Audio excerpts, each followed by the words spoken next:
could you kind of characterise the key features of the commercial lease over there at the moment, and what kind of terms are you get, like length terms, are you getting occupiers to sign up to, and what's the rent review structure there? And I mean, is there anything particularly onerous for investors compared to that you should look out for within the leasing structure?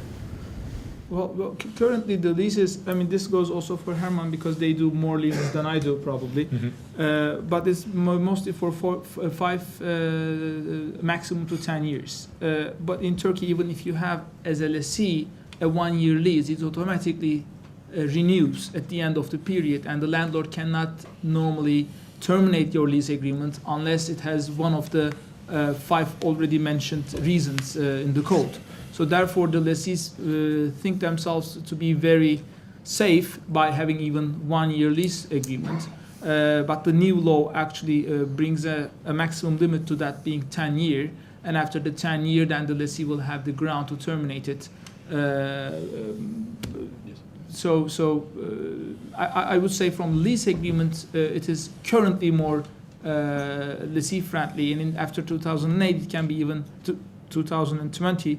It can be even slightly more lessee friendly. One for the lease agreement and law perspective. The second, maybe for more office market, but there will be more office space available in Turkey, and the landlord's reign will probably end by the end of 2013. Maybe what I can say on the lease contracts, quite straightforward. Also, we have the system basically that lease contracts are, the rents often are stated in euros or in US dollars to be paid in Turkish lira. I think that's an important characteristic of many leases. Also, there is a base rent component. In many cases, there is a turnover component. So also from more asset management point of view, we have a communication with the tenants on how, let's say, the performance of stores is going. Pretty straightforward, also 5-10 years. One of the things is, and that's why, of course, from an investment point of view, project point of view, again, location, concept, quality, everything is crucial. If, let's say, the project doesn't perform and the retailers are unhappy, it's for them relatively easy to break the lease. With the down payment, they pay damage, they pay a couple of months rent, and they basically can go. So in other words, getting a project leased is often not the biggest problem. Keeping it leased, having it well managed, collecting the money, that's where the location and the quality of the project is essential. And our experience is when you have the right fundamentals, it works very well. Great, thank you. So just one addition to that, I'm just finishing.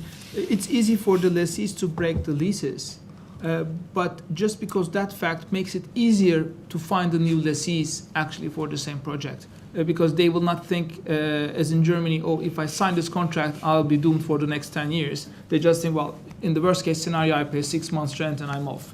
So it has a negative effect, but it also has a positive effect on finding that. This is depending on the rents. I mean, if we have a place and we try to rent it very high, and we know that this retailers or the tenants will not be able to survive there. I mean, unfortunately, some of our developer friends, they develop nice shopping malls, very nice locations, but they rented very high, that it was unbelievable. And in the 6 months later, they start knocking our doors, these developers. They said, hey guys, I mean, can you work with us? Can you help us? Because we did a mistake. We tried to rent the whole thing by ourselves. It's fully occupied, but at the moment it is 60% occupied in the 5 months because it was very high. So we have to make sure that if we are developing offices, shopping malls, or housing, residential, let's say, we have to know our return on invest, and we have to make our calculation very well. Yeah. We cannot just go there and rent it very high, and we know that they're not going to be able to survive.